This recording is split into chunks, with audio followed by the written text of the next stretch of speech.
ঈদের ছুটিতে যারা ঢাকা আছেন তারা সময় কাটাতে পরিবার পরিজন নিয়ে যাচ্ছেন পার্ক, চিড়িয়াখানা সহ বিভিন্ন বিনোদন কেন্দ্রে। তাদের আরো খবর আমরা জানবো। আমাদের সহকর্মী নিবিড় সাহা আমাদের জন্য অপেক্ষা করছেন। নিবিড়, ঈদ মোবারক। একটু আনন্দ চিত্রর খবর জানতে চাই। আপনি নিশ্চয়ই সকাল থেকে ঘুরে ঘুরে দেখছেন মানুষ কিভাবে আসলে আনন্দ উদযাপন করছে, সেই খবর একটু জানাবেন।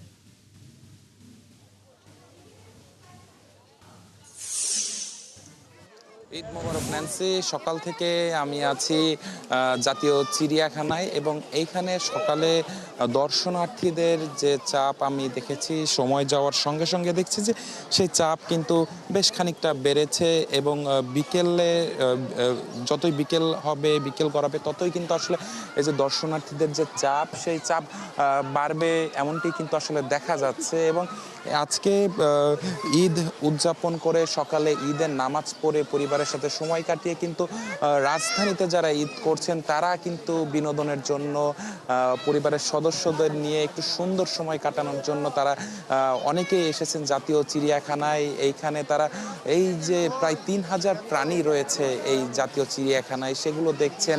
পরিবারের ছোট সদস্যরা যারা আসলে চিড়িয়াখানার মূল আকর্ষণ কিংবা কেন্দ্রবিন্দু হয়ে দাঁড়ায়, সেই পরিবারের ছোট সদস্যদের দেখাচ্ছেন এবং চেনাচ্ছেন। এবং সব কিছু মিলিয়ে কিন্তু আমি সকাল থেকে যে চিত্রটি দেখেছি, যে বাঘ, সিংহ, জিরাফ, হাতি, এই যে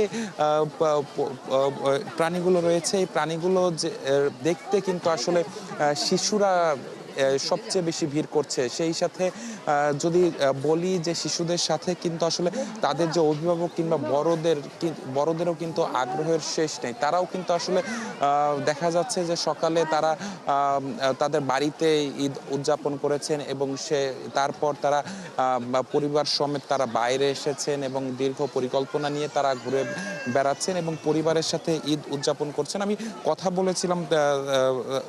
বলেছি তাদের সাথে, তারা যেমনটি বলেছেন যে ঈদ পাথরের এই নগরীতে কিন্তু পরিবারকে সময় দেওয়ার ক্ষেত্রে কিন্তু অনেকেই কিন্তু আসলে সেই জায়গাটিতে সময় দিতে পারেন না পরিবারকে, যার কারণে কিন্তু ঈদের একটি দিন, সেই ঈদের দিনটিকে কিন্তু তারা আসলে স্মরণীয় করে রাখতে চান। এজন্যই কিন্তু আসলে জাতীয় চিড়িয়াখানা সহ অন্যান্য যে বিনোদন কেন্দ্রগুলো রয়েছে রাজধানীর ভেতরে, সেগুলোতে কিন্তু তারা যাচ্ছেন এবং সেখানে আগামী কয়েকদিন কিন্তু আসলে বলা যায় যে ঢাকার যে বিনোদন কেন্দ্রগুলো, সেখানে কিন্তু বেশ ভিড় আমরা লক্ষ্য করব। আনন্দ উদযাপনের ছবি আমরা আসলে দেখেই যাব এই 2-3 দিন।